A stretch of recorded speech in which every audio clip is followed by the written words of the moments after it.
When we can lovingly turn toward our pain, expressed in various ways by our bodies, we often begin to find we have choices we couldn't see before. Welcome. This is the Healing for Her podcast. I'm your host, Nicola P. Hawkins, a faith-filled woman, wife, mother, home educator, and a therapist. My hope is to encourage women, especially mothers, who experience distress and overwhelm in life, by reminding her that what's hard is only part of her story and that she can shift from despair.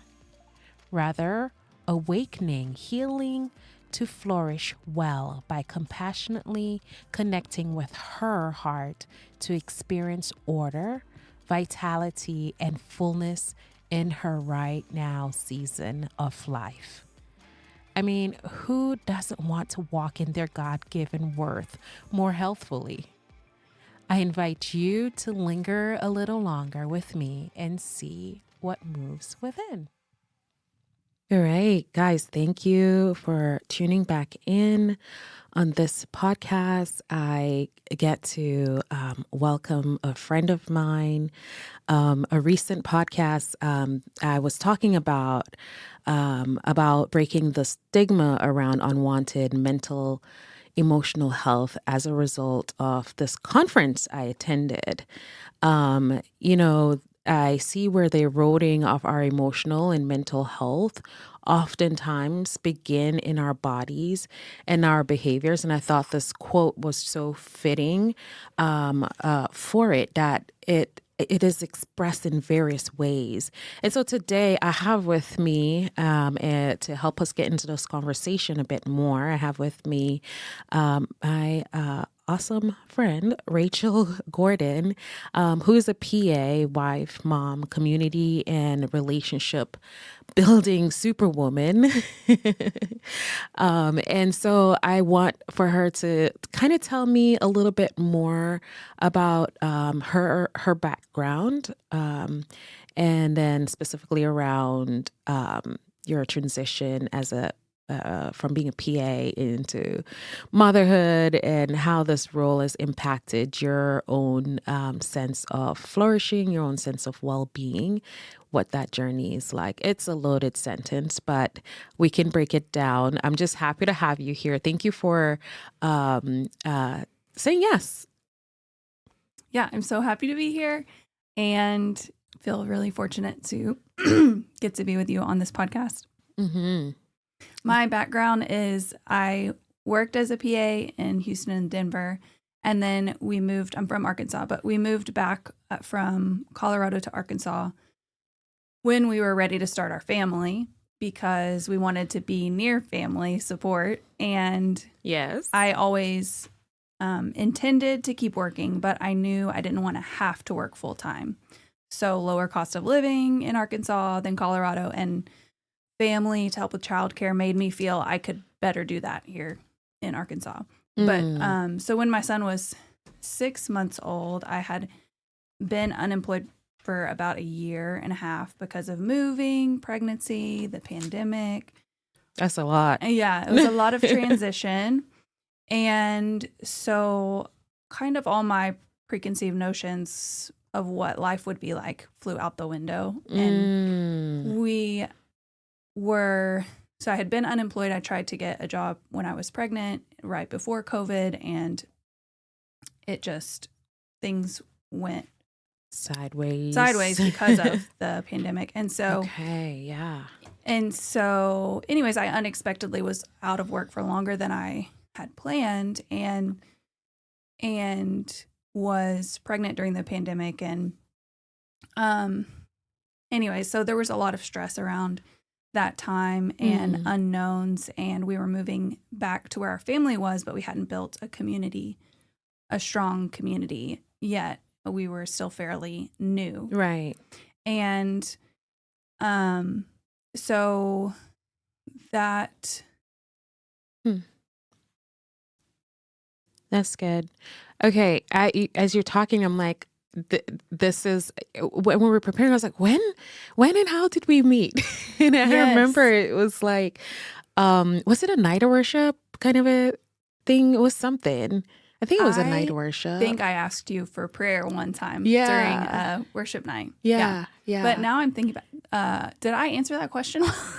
Did I answer your question well? Yes, you're good. You're good. You're sharing how you're just at that transition piece of how what I'm gathering is like that leading up to we didn't have strong community. Right. We moved here with the hopes and idea thinking, okay, we're ready to start a family.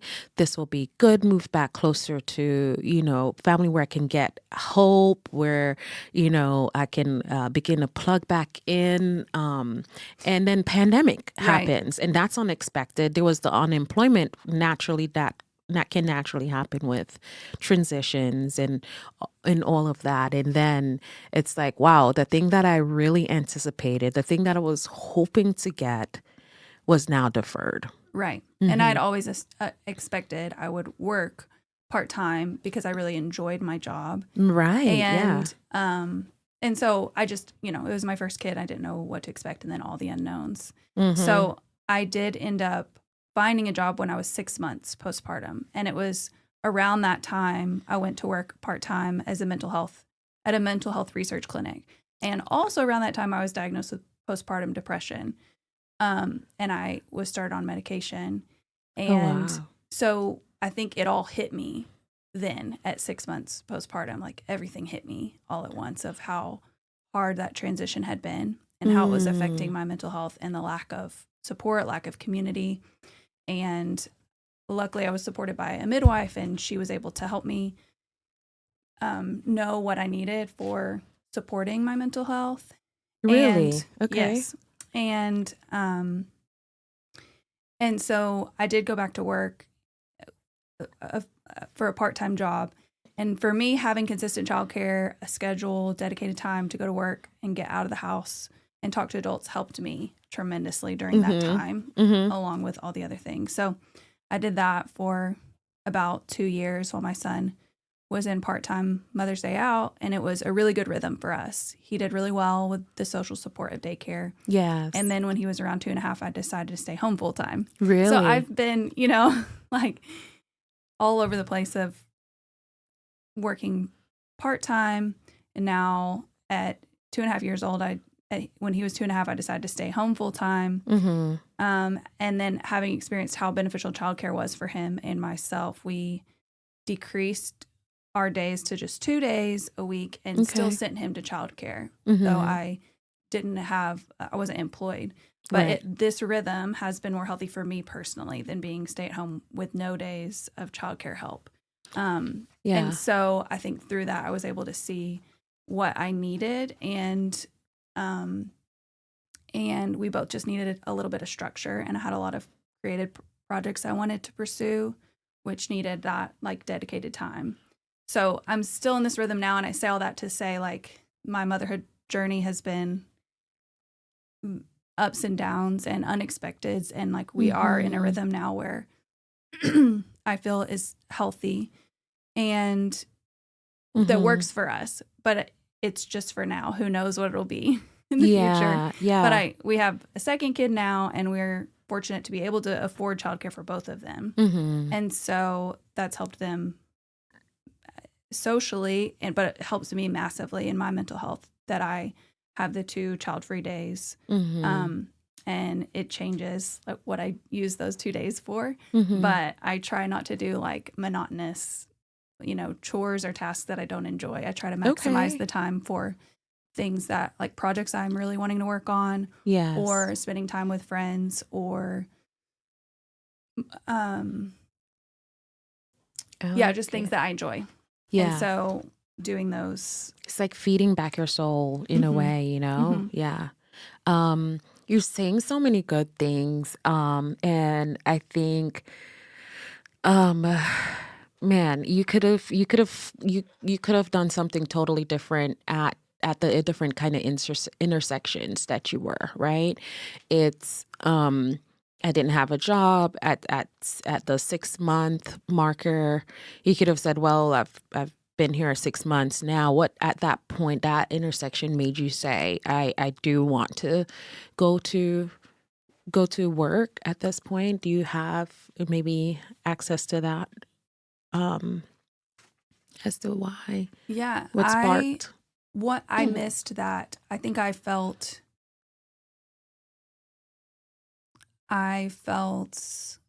like I just missed that work. Yeah. I missed that job. And Yeah. I also felt this sense of when I was at home with just the baby and I was alone a lot, I missed the structure. I missed the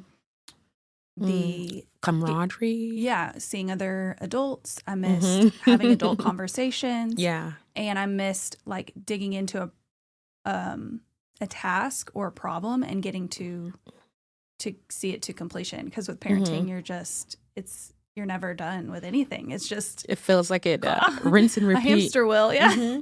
And so I think those things made me feel like I wanted to go back and try out working part-time. So I did that. I like that. And then you said that like right after this segment, you went to, which I didn't know this part of your story, that you went and worked at something. Tell me a little bit more. Yeah. So it was a mental health research clinic. I got to see, we had a free clinic for patients suffering from mental health. Okay. Or we had a free mental health clinic, particularly for those who had just got out of the hospital and needed to be established, had like dropped off their meds, or they needed to be established with longer term care. So we would be like their in-between person, but we also did some private like drug trials, which I wasn't as into, but it was interesting to learn. Yeah. I really enjoyed the clinic part of it. And clinical. And that's really what I love about my job is like the one-on-one engagement with people and hearing their stories and getting to help them in a time of need. And which was, I think there's sometimes I'm like, that was beautiful, because the sense of it coincides with where you began to realize, right? It starfishes out to where you begin to realize, wait a minute, my own mental health. I'm curious, did any of it kind of come from, wait, I'm hearing these stories, wait, I'm experiencing this. Did it pattern from that place? Or I know you mentioned a part of where your support of your midwife, she was still a part of your life during that season as well? Okay. Yeah, I can't actually remember the timing of how clinic interactions and my own realization that I was struggling happened. I just remember the moments at home where I felt like I had really scary thoughts and I was losing kind of, I felt like a loss of a sense of control of my mind and my thoughts. And so because I had, I can't remember the timing of the, of all how it all coincided. But nevertheless, it's like, as I'm doing this work, something happened, primarily like seeing some of your patterns at home.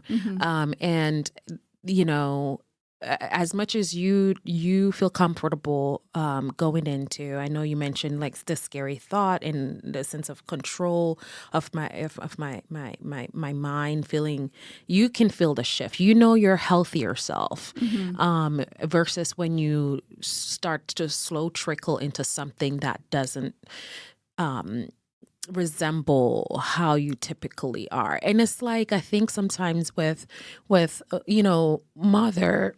motherhood is it's going to be hard. You're going to have all these changes, all the hormone changes and things like that. But you can come into this sphere of motherhood and like postpartum and things like that. But you've never experienced it before. So then it's like, how much is too much, Mhm. you Yeah. know? Mhm. And so I just love that idea that like you had this kind of a sport in of the midwife, but also it's just like I recognize in my own self, like this thought pattern is not like something what I would think through or a Mhm. way I would feel before. Did you notice anybody? Mhm. There were a couple of red flags for me, Red and flags, that's a good word. being like, um,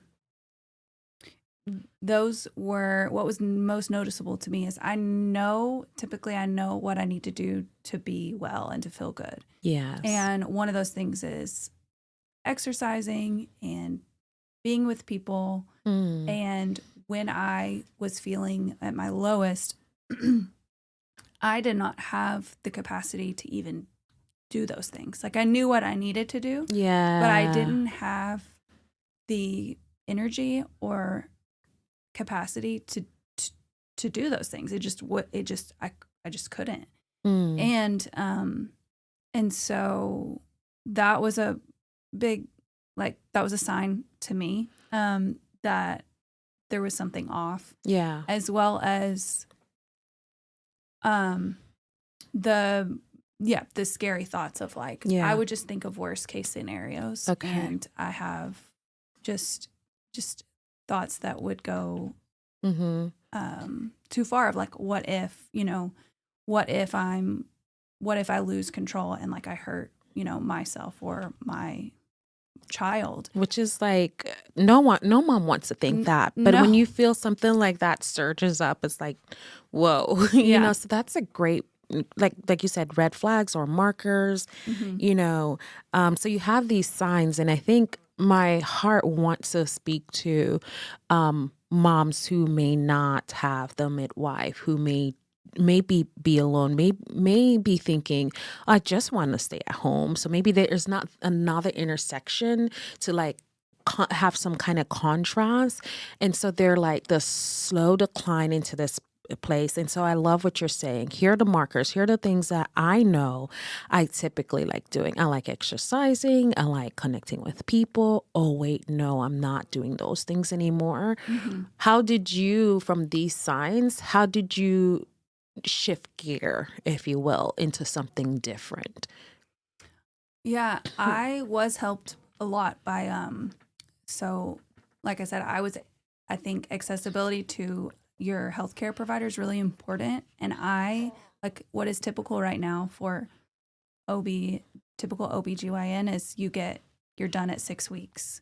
And then women don't have anywhere to go if they don't have established care somewhere else. Yes. And so I had a midwife at a clinic that I was able to get into. Like I could call and say, "Hey, I'm concerned about This, what and some this. symptoms, Mm-hmm. and can you check me for postpartum depression?" Yeah.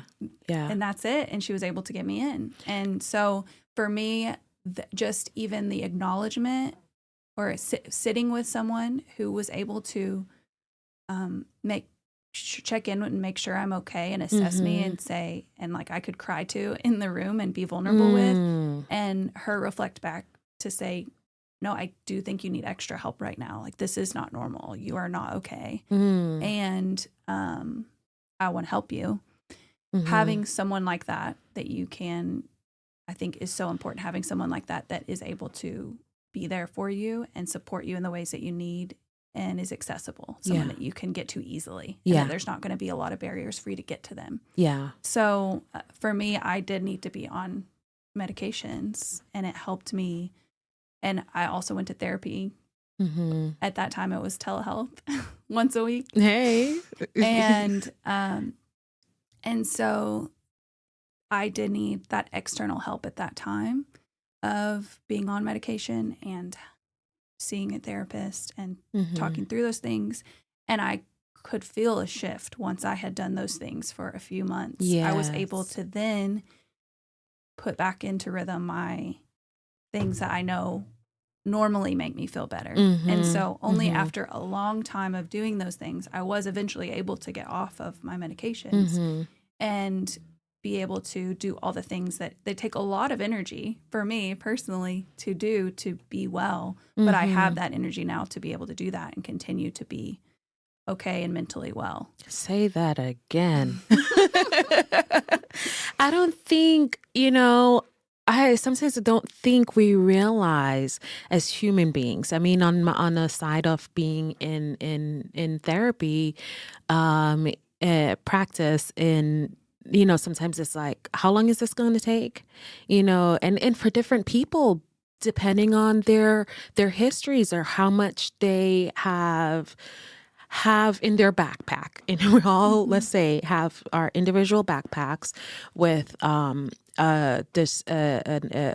myriad of experiences, hurts, trials, hang-ups, disappointments, rejections, access, all the different things that's loaded up. And we don't realize sometimes it's like, well, for my friend, it seemed like it took 3 months, and this other person is in care for, just that part where you say, I didn't have the energy. Things were not great. I shifted gear towards getting help, making the request. Hey, I need to be seen, and allowed myself to be seen. And I think that is so important. Like, our bodies are sending signals, right? Our thoughts are spiraling or racing. We can feel heart palpitation. We're crying for no apparent reason, it seems, where, all of a sudden losing interest for more than 2-3 weeks, losing interest in things that normally bring comfort and soothing, and all these other markers of, the hyper thoughts on what ifs, like all these different kind of markers that says, hey, maybe you're dealing with some, general anxiety or some depression, or something is out of balance. And it's okay to go seek help. It's okay to go seek therapeutic help. It's okay to go seek medical help. Go to a professional that can help see you. You know what I mean? And that the fact that it takes time. It takes the work, the energy, the input to come back around to a place where you feel stabilized. And I like what you said, like, right now you're not needing meds, right? And so that's the other thing. There's a version of shame and stigma around it. What does that say about me if, and or the sense of, am I broken? Why I'm having to, need this. But it's like, and if I'm sure, like, getting to know you, if you find out that you need it in the next month, yes, right? Yes, yeah. Because if it comes to, I want to be there. I want to be around for my kids. Yes. And I believe like God heals in multiple ways. And for that season, that's the healing way that he had for me, was through this midwife and through this external help. And people may disagree with me, but like, that's okay. I don't think you have to white knuckle through stress to call that faith. Like, I have faith that God healed me in that way, and he's healed me in different ways in different seasons. Right. And I just want women to know it's okay to have those external supports. Like, it's it's like a cast for a broken leg, or any other thing. And another thing that helped me, I was thinking back to that season, another thing that helped me was because I felt so like isolated and alone, and these thoughts in my head were so scary to me, letting other people in helped a lot to disempower those thoughts and to make them less scary. So like, obviously, my husband, letting him know, like letting him in to what I was struggling with, and then just intentionally reaching out to a few trusted friends, even though at the time they were long distance friends, and letting them know, hey, can you pray for me? I'm really struggling in my mental health, and I really need your prayers. So opening up kind of like broke a little bit of the scariness for me. What of can like, feel I'm like not a alone. instant pot pressure cook on the inside, letting it out. I'm not alone. Yeah. I'm not alone. And there was some accountability too, of Yeah. accountability of them, then they know to check on me and make sure I'm okay. And my husband knows this is how bad my thoughts have been. I need you to check in on me and see if I'm okay. So everything you're saying, it just resonate. And quite frankly, you got help early. And I commend you for that. And I love this part that you're sharing the story because I took a longer while to get help because I can in my mind soldier through, you know what I mean? And you can soldier through so much that you don't realize how bad it is now, and I remember you saying the one of my letting light in on it was saying it to my husband. I remember one time he came home, I'm like, hey, I'm having these thoughts and no, I'm good. The kids are here with me all day. They'll never have to walk in and see mom in some kind of a way. And so that was my grace, right? And him sitting and kind of questioning, I didn't realize then he was doing a little bit of a suicidal ideation test on me because he's also a mental health provider. But man, I kind of have this background. It's layered, right? Where it's this tough through, and this almost like this full on ownership of what you're going through, or pray through the thing. I remember maybe, you talk, it's just something about perseverance and endurance, and you can do that to a fault. You know what I mean? And I think I eventually learned to journey through. I think definitely God has showed up and gave, you scoop some of the pressure out, But what I realized is I didn't do a good job.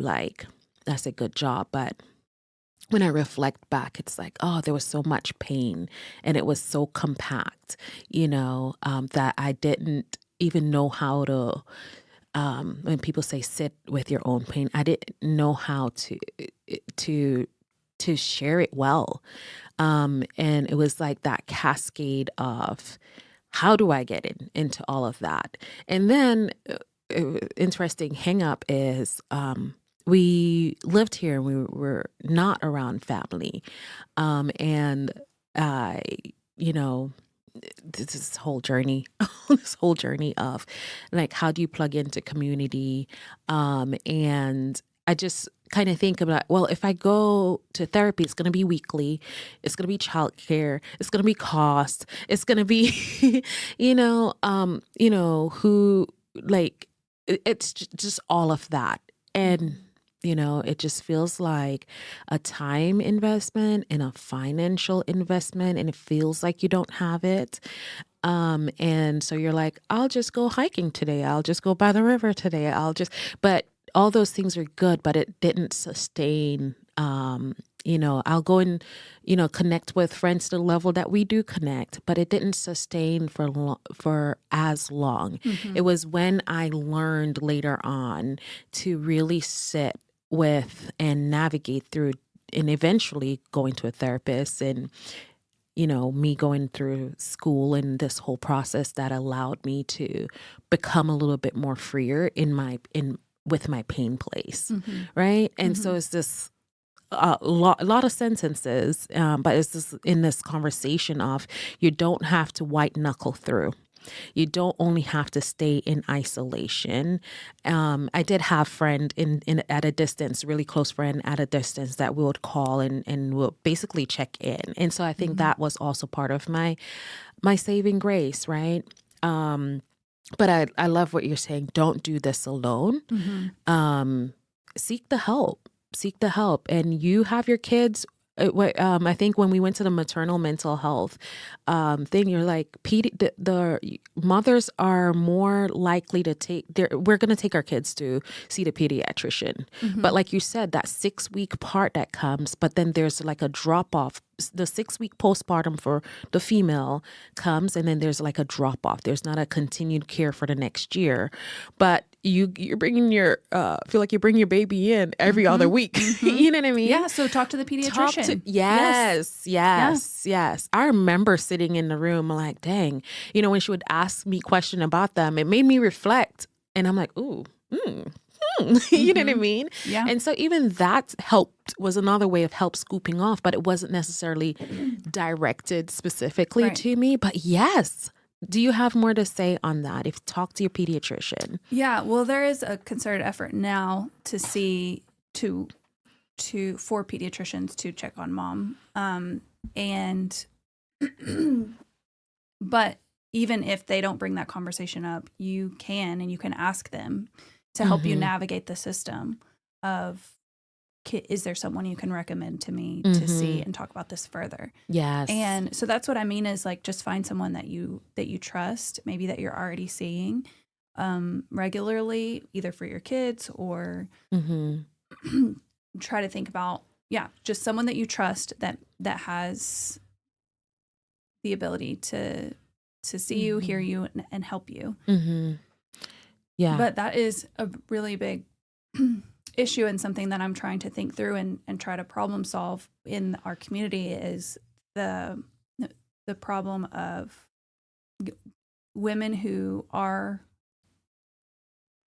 stay-at-home moms and don't have childcare help, needing, if they do ever come to a point where they need, and it's very likely, especially in that first year postpartum, if they come to a point of needing help, like you said, there's all these barriers. And it's complicated to navigate when they're going to go because they don't have a structured schedule or structured time that they have childcare, and then the cost. Yeah. And that really breaks my heart that not only are we allowing them to drop off at 6 weeks postpartum, but then we are making the help inaccessible by like all these cost barriers and childcare barriers. And so that's really something I've been trying to focus on in our community, is like trying to help with those things to help women be able to more easily access help or access support. Yes. And that's, that's part why it's more sentences. But that's part why I do this podcast. I'm like, maybe if I had something to like listen to, or maybe I didn't know. Actually, there was a point I came across Dr. Caroline Leaf, and she was talking about like the brain and in these different factors and automatic negative thoughts and these different factors and things like that. But then it was just like, and what do I do with the pain? You know what I mean? And then you need people to tangibly see you. So I love that you have like this sense of boots on the ground, this heart for mothers, this gathering together of moms, of support, of actually, like here's time where you can make some swaps and do some, what's the word I'm looking for?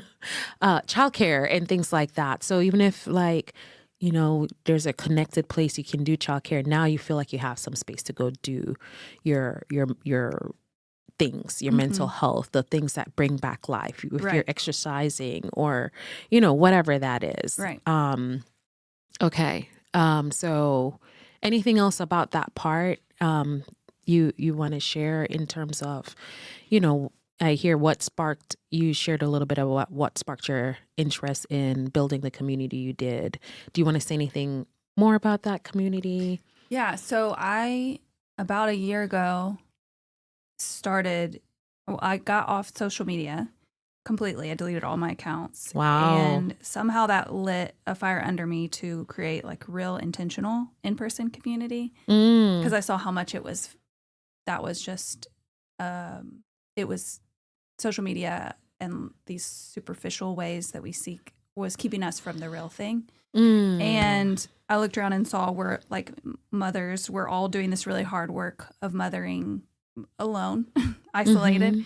And I started having conversations with moms. So at this point, I was full-time stay-at-home mom myself, but I had childcare support and I had a little bit of time to like, invest in myself and my mental well-being. I was at a better point in my mental health. Mhm. And but I started having conversations with moms one-on-one. And I remember you were one reached of out them. and Yes. interviewed me. I was like, okay, all Yes. right. I kind of like what you're, what you're Yeah. thinking, how you're thinking through this. It was Yes. very interesting. And it was just really fun to have those one-on-one conversations because I just got to ask and hear women's hearts. I got to hear Hearing their the journey hearts of moms, of their Mhm. motherhood. And then I got to ask them like, what's been good, but what's been hard, Yeah. and what do you need? And I What's feel been like good? What's been hard? What do you need? Such great what do you need? questions. And I think that we don't get that question enough. Not often. And we don't get to sit with people who are safe enough or who are interested to really listen about what you need. Yes. And so that was really powerful for me to hear those. And I wish I could have those conversations all the time.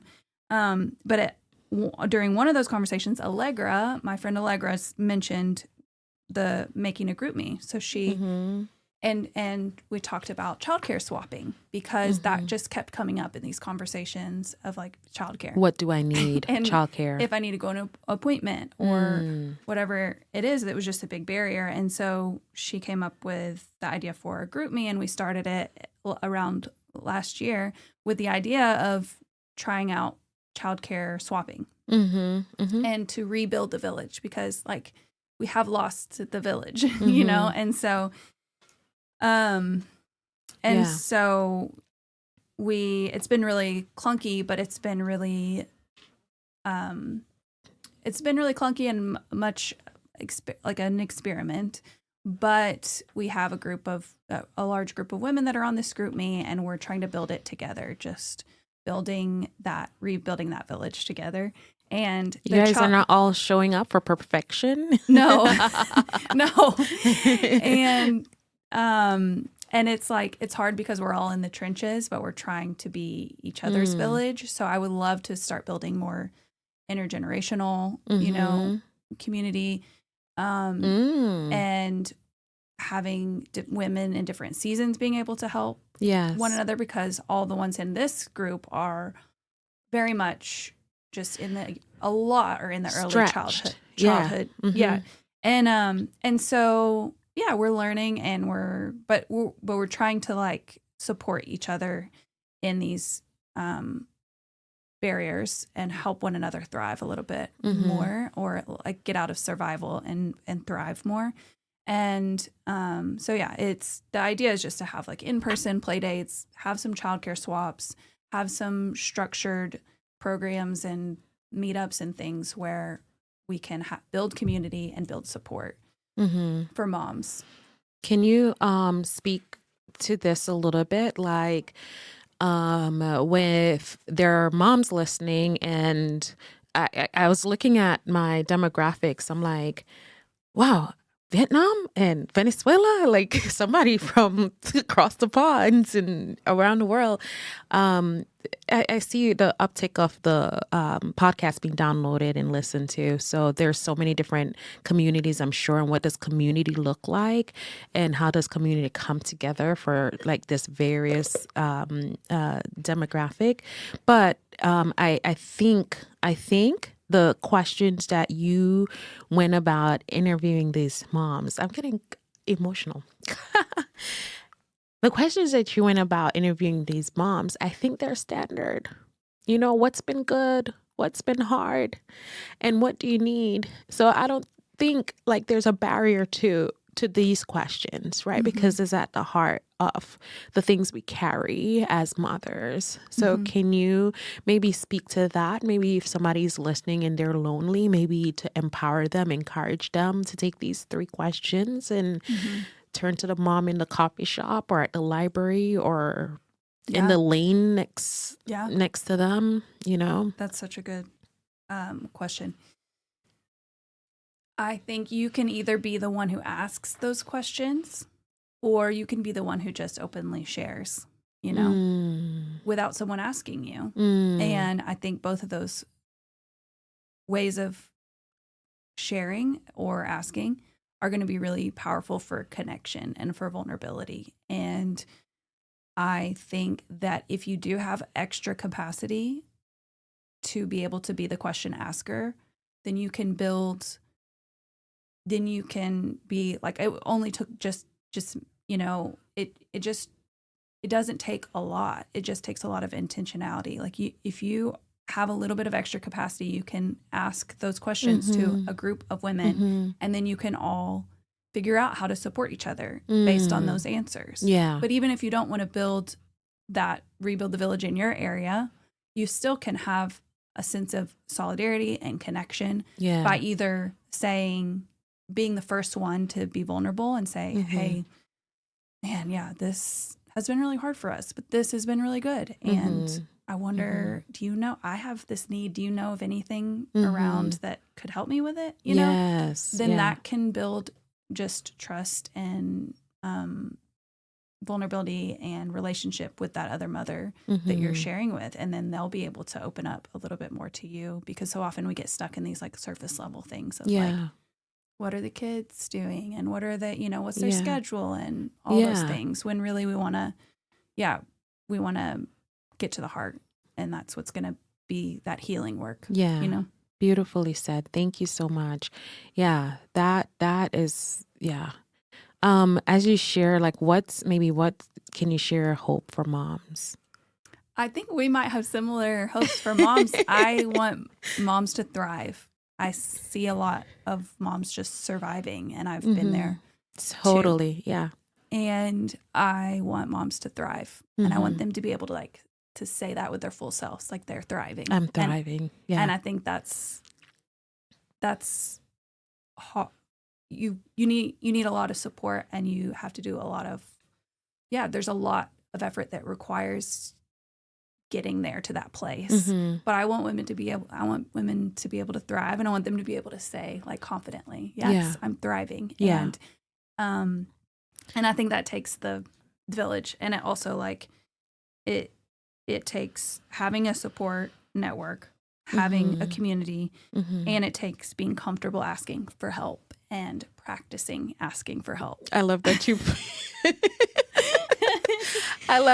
put that word practice, because some of us need practice, and I'm sure there's a mom that's like, I've asked, I've put myself out there, I've, reached, and it feels like there's not a response, or it's maybe I feel like I'm the one pouring in, and there's something that it's maybe it's still lack. I don't feel seen in there, and that can feel tricky. But I've journeyed through various of those sentences over the years, but practice, I think, is a key word you're saying here, because it can be hope deferred makes the heart sick. It could be that you throw in the towel, but you'll still be alone. You'll still feel isolated. So, I mean, love, you can, I think there's a C.S. Lewis quote about love, and you can like hide it and keep it away and try to keep it safe. But in the process of that, it still affects, it still erodes. And so, sometimes when it comes to relationship and conflict and how to go about navigating it, and the response is, it depends. It depends on what you want. So do you want to try again? Do you want to get beyond isolation? Do you want to get beyond despair? Do you want to get beyond just feeling like you're white knuckling? Then a part of that might look like reaching, trying again, and being vulnerable. And I think my last two podcasts kind of dive a little bit in the sense of how to be vulnerable, how to connect with yourself. check in with your body, like you're getting tight and tense, you know? How do I connect with myself? How do I become curious? How do I become less judgmental or harsh Mm-hmm. or critical of the self, of others? How do I pivot the way I'm viewing myself? Well, nobody's going to want to listen anyway, or I've tried that already. And there can be so many reasons to kind of get stuck in that area. And my podcast is to breathe hope. In this season, it may feel hard. It may feel whichever for the person is listening. And I know all of us wouldn't be on the same page because there'll be parts of us that has hard and parts of us that feel like it's flourishing. But can you hold space for yourself in Mm-hmm. whatever your current right now season is, right? Mm-hmm.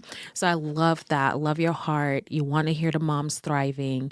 I want to see moms flourishing because I think we're all show up on this earth and we have a gift and we are wired with the goodness that is in us, and can we be able to tap into it? And I think so much, like I said, come in the backpack and so much weigh on our shoulders and in our hearts, and it can block us from this place of thriving, this place of flourishing, this place of being connected to the heart. And I think I just want to help us shift that weight, Mm-hmm. right? Mm-hmm. In such a way where we can feel a little bit more connected, a little bit more grounded, and a little bit more honest with ourselves. So Mm-hmm.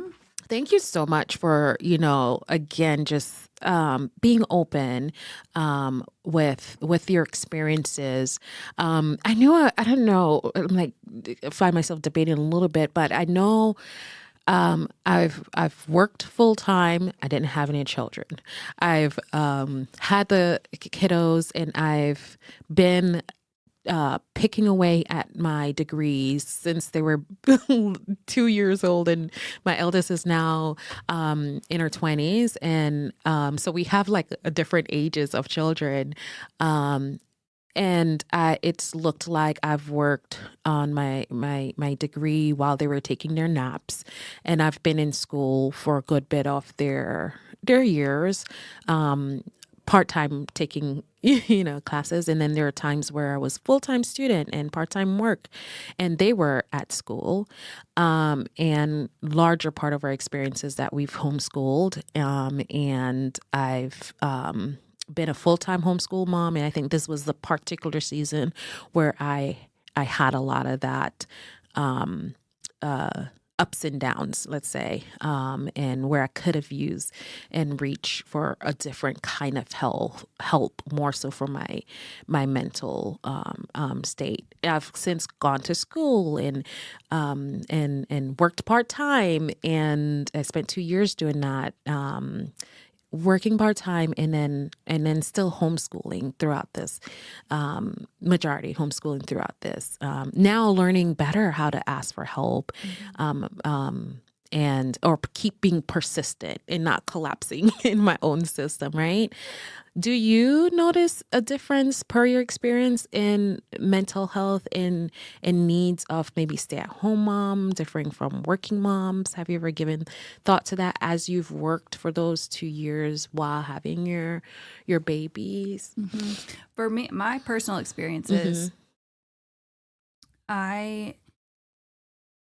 for me, stay at home full time with no consistent like extra childcare was not good for my mental health. Say it louder for the people in the back. And I still see it now when I have those 2 days of childcare when we're in the regular school season where they have, 2 days a week. I do so much better than like in the summer when there's not as much structure and I'm having to figure out how to do my projects that I'm working on just in the margins whenever they're sleeping. So for me, that just the consistency of childcare is what matters for me and helps me a lot. And I am, I look at like the projects that I'm doing, though I'm not employed by someone, that is this as my work that I have to do. So I feel like I am part-time working, but Yeah. it's all these different projects. And Yeah. some of it I get paid for, but some of it I don't. And I saw some of your hats at the store yesterday. yes, yeah, I have a little craft business and make enough to like buy my materials, Hey. but it's fun for me. Yeah. And so for me, yes, and that helps me a lot. I think same with part-time working. That job wasn't necessarily a fit for me because of the commute and some other things, but I really enjoyed the structure, the ability to like start a task and finish a task, just that sense of accomplishment and the problem solving and the interacting with adults. So for me, that part and the schedule I have right now was really protective for my personal mental health for those reasons. And when I do talk to women, I think I can't speak to their experience, but like we talked about earlier, the challenge of if they do, that's what I worry about. I worry about if they do need help, the barriers to getting it. Yes. And just that, there's just multiple barriers to it. Yes. Of childcare, cost, and logistics. And I worry about the isolation too, because I felt very, you know, if you are solo, for me, it was very hard to be at home alone all day for multiple days in a row. Yeah. And I think that's really, I think we need to acknowledge how hard that is. Yes. If you have an out of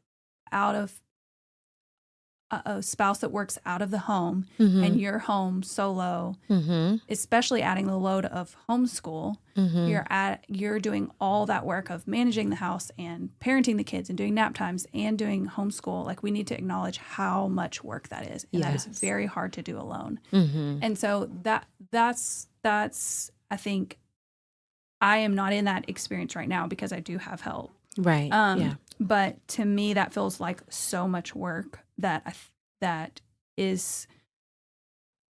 what worries me right now for women who are in that situation of full-time stay-at-home mom and homeschooling, or even not homeschooling, just full-time stay-at-home mom with no,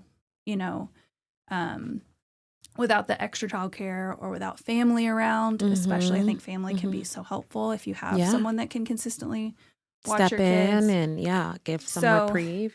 So I would really, I'm afraid that many women, like you said, will just put it off because it's expensive and the logistics feel impossible. And especially if you're already struggling with depression and anxiety, it's like, I didn't have the energy to go out and go for a walk. How am I going to have the energy? Oh my gosh. To navigate the complicated world of like making appointments and all that. And so, yes. That's so funny. The energy part is so interesting. I like at random, I was going through books and I found a couple of sticky notes, and it says, fluff your pillow and pick up one thing off the floor. Nice. And I was looking at it, I was like, dang, like that's how much I was thriving in that season. Kids were fed, don't get me wrong. And we went out a lot because I did not, we were like trying to make it through the day till hubby comes home. You know what I mean? And there's no shame in that. Like, we freaking survived that season because that is all I had to do. There was actually a song that says, we can't just survive, we were meant to thrive. And that used to grate me because I'm like, how am I supposed to thrive? What else can I do now? But I look at that little sticky note and it's humbling. It's humbling and it's telling, right? And it makes me that much more like, can we remove those barriers? Can we, lower something? And like, one of the things I hindsight sometimes, I'm like, as mothers, we are the resources. We're the source. We are the source. And we wouldn't try and use a dull knife to cut through some steak, right? We will need to sharpen it. What do I need to do to make this process a little bit easier, a little bit smoother, right? Yep. not only for our people, because we'll mount up and do so much for them. We keep in the schedule, keeping all the plates, whatever your life look like, you can keep it, together for them. But then we miss out that, like, if I was a dull knife, wouldn't I sharpen it to cut through this, to manage the load that I need to? So Yeah. I'm a human. I need breath. I need movement. I need, a safe, secure enough attachment. I need, I think we're all wired to do something, to craft, to express our gifts and talents and things like that. So we need to feed back our system. And I just love how you're expressing that aspect of it. Yeah, that's such an important shift, is like realizing my well-being is necessary, and for me to be thriving is necessary for my family to be thriving. And I think I had to come to a crisis moment in my mental health to realize that. Like, no, I want to be physically alive for my kids, to raise my kids. And I came to a point where I was like, I don't know if and so I had to meet a crisis moment before I realized that truth, that shift of like, oh, my well-being matters to the well-being of my family. And I have to be I want to invest in being my healthiest, so that I can invest in my kids being their healthiest. And I want to thrive so they can thrive. Yes. Beautifully said. Beautifully said. And I think this is some of the hope of preventative work, right? If we can see it, like, okay, what skills do I need to obtain? What support system do I need to put into place? And how am I doing? No, really, how am I doing? So how are you doing as you're listening, right?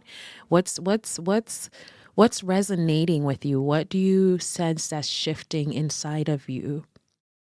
What aha moments are coming to you as you're listening, right? What's something that's twinging? What do you notice your body picking up on? Whether it's for you personally, whether it's for a girlfriend, right? And if you're a husband that happen to be listening, a partner that's listening, like, what are you noticing as we're talking that maybe you can bring something of this to bring some life back to your partner's heart, mind, soul, and body, right? Yeah, because this is important. This is important work.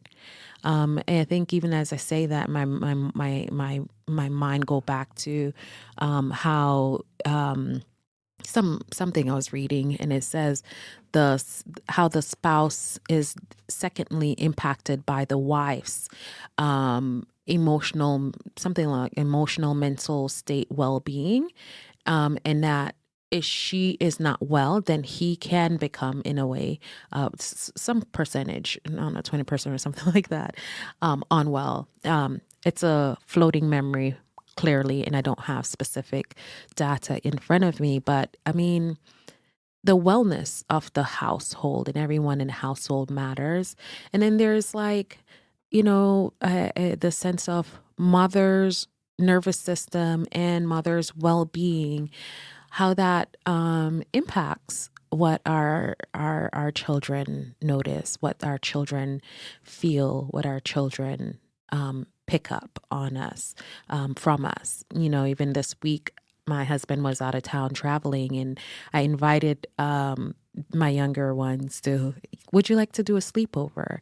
And at the end of the 2 to 3 days, she said, Mom, what part of you invited us to come in and have a sleepover? And I thought that was an interesting question. So I was like, what made you ask? She was like, normally I thought you don't like when things are too, and I said, you know what? Thank you for noticing. I said, I felt playful. I felt rested. I know you all like a sleepover. And so I wanted to connect with y'all in that way. That's cool. And she was like, oh, okay. I said, and you know what? in the past 2 to 3 years, my nervous system was a little bit, you know, it tended to go towards dysregulation pretty easily. And so when y'all came in and you were rambunctious and you had a longer time to settle down, I was like, I didn't have as much space. So yeah, I might have done one night, but I had capacity and space inside of me to do the 3 nights, right? And she's like, So that I'm saying that to say, like, they notice, they feel it, they pick it up, you know. I'm not saying next month I'm gonna have them, sleeping over 3 days in a row, but herein lies, they set up all kind of forts in my room, and then I'm like, at the end of it, I'm like, come get your stuff, you know. Yeah. Where are we at, girl? I'm just here reflecting and enjoying this kind of conversation because it's so good. It's so good. Are we gonna have to break this up into part 1, part 2? I look, we're not far off. We can finish the thing. I think earlier we talked a little bit about some things that moms may need to have in place, right? And maybe you can reiterate on some of that from your learned skills, right? The things that made you an awesome PA, and then your experiences. What are some things that you sense that mothers may need to have in place or plan to enhance in order to feel more secure and successful in their current roles, whatever that entails, right? You have caregivers, if they're an employee, if they're an entrepreneur, volunteer, advocates, whatever their roles are, whatever they hope to do and or are doing, what are some things you think they may need to have in place? I think that having someone that you can rely on to help care for your kids, that you can, whether it's family or a Mother's Day Out program, or I think just that is part of a vital part of a village that helps you tap into, like, frees you to pursue whatever other work you have to do in that season. And so whether that's a grandparent or even a gym daycare, I have talked to a few moms who that was their solution when they were in that place of surviving.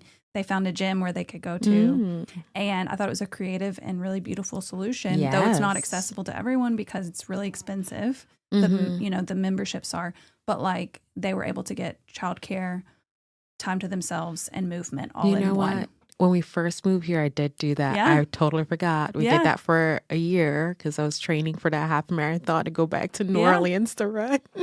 So thinking through, like, what is that going to be? What's that part of your village going to be that can help you with, like, help you support your kids and help you support yourself in that way. And then staying connected to some kind of healthcare provider that you trust, that you can check in on, or that can check in on you and your mental and physical well-being, especially if you're in that vulnerable first year postpartum. And then finding your community and your village, and crucially building trust with them, like we talked about earlier, and practicing getting comfortable asking for help and accepting help. Yeah, that's good. Those are the things that I have noticed in my own life. And then, like, as you perhaps even interviewed some of these moms, I guess that would that also be the wand you would wave if you wanted to see and feel a change?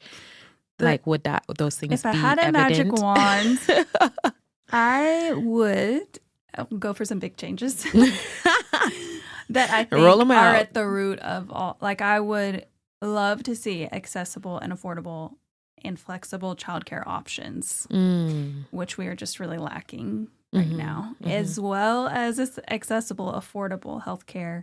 And I also think this is necessary. So those are two things.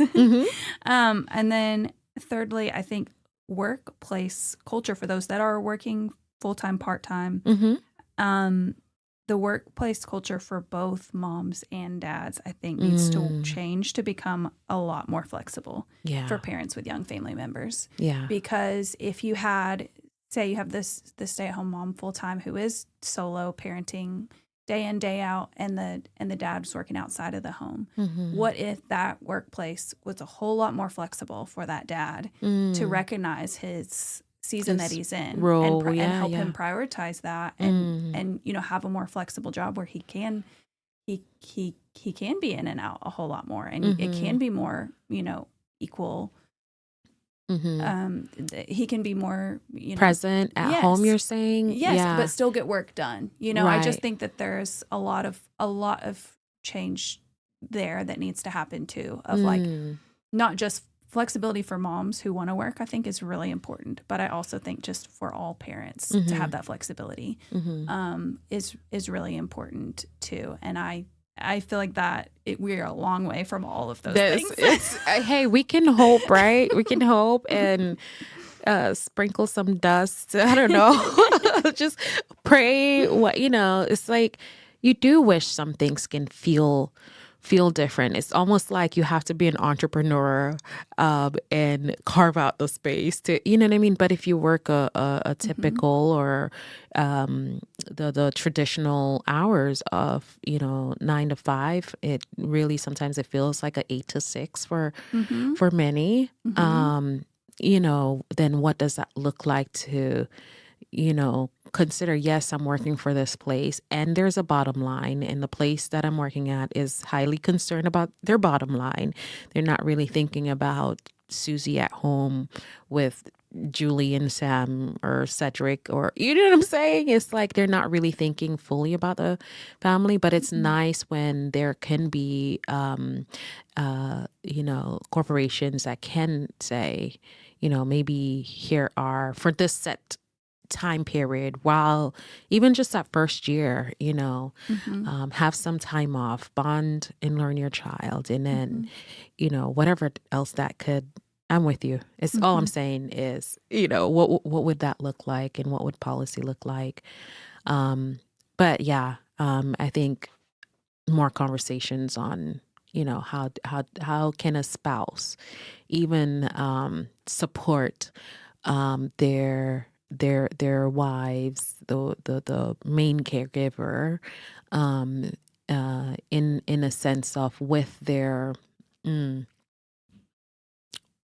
offering quality support if there's not quantity time. Yeah, that's good.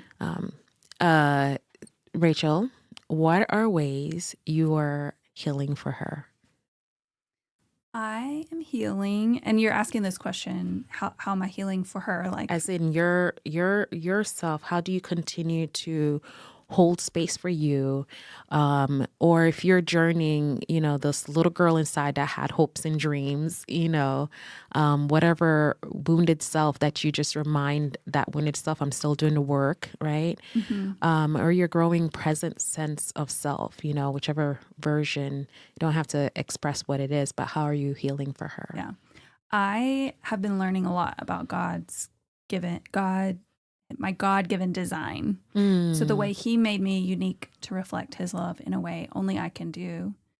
And that has been really freeing because I'm learning to no longer resist my unique design. For instance, like my sensitivity or my deep well of like emotions.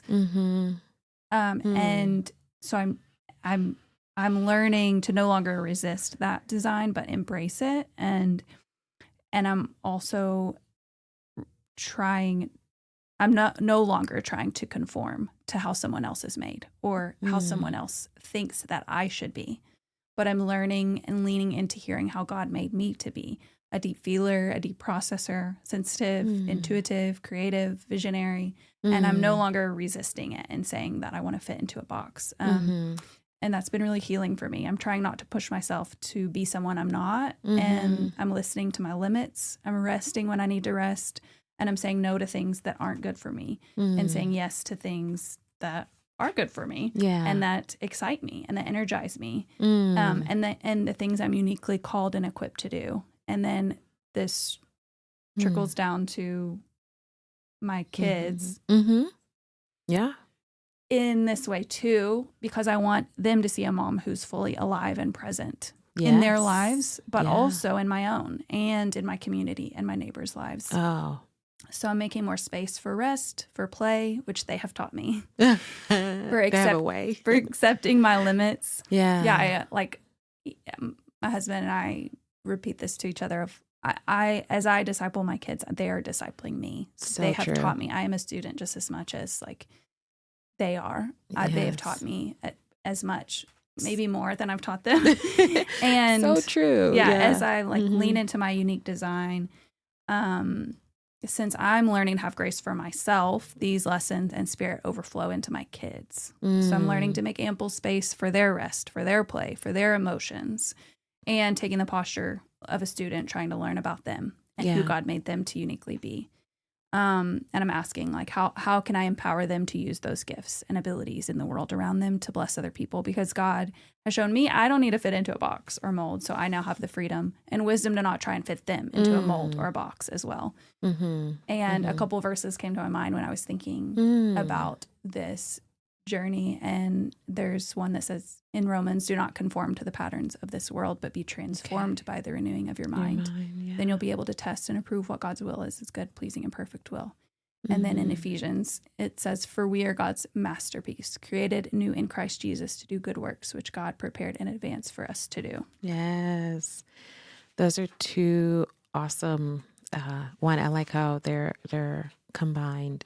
And I was listening to a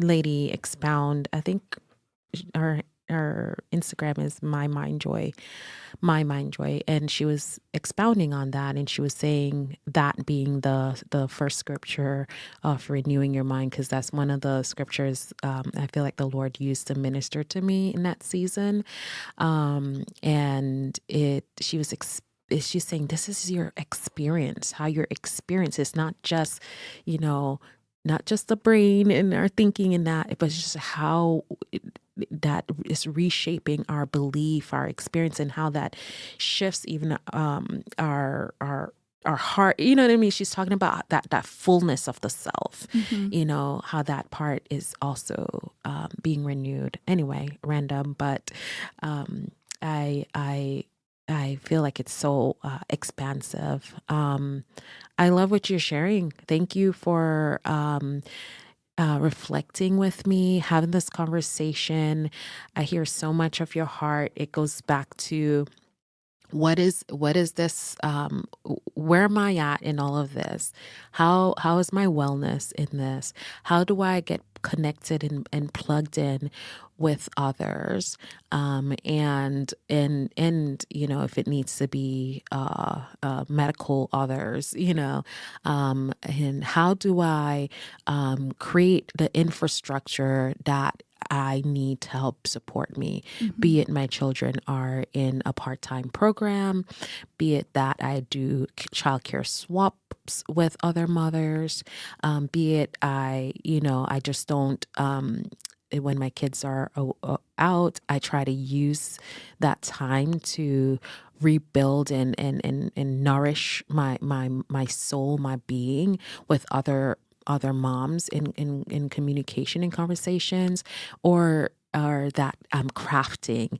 And also what I clearly hear is you're spending time with the Heavenly Father. You're spending time reflecting on your womanhood, your self journey, and you're making those changes and like the sense of growing.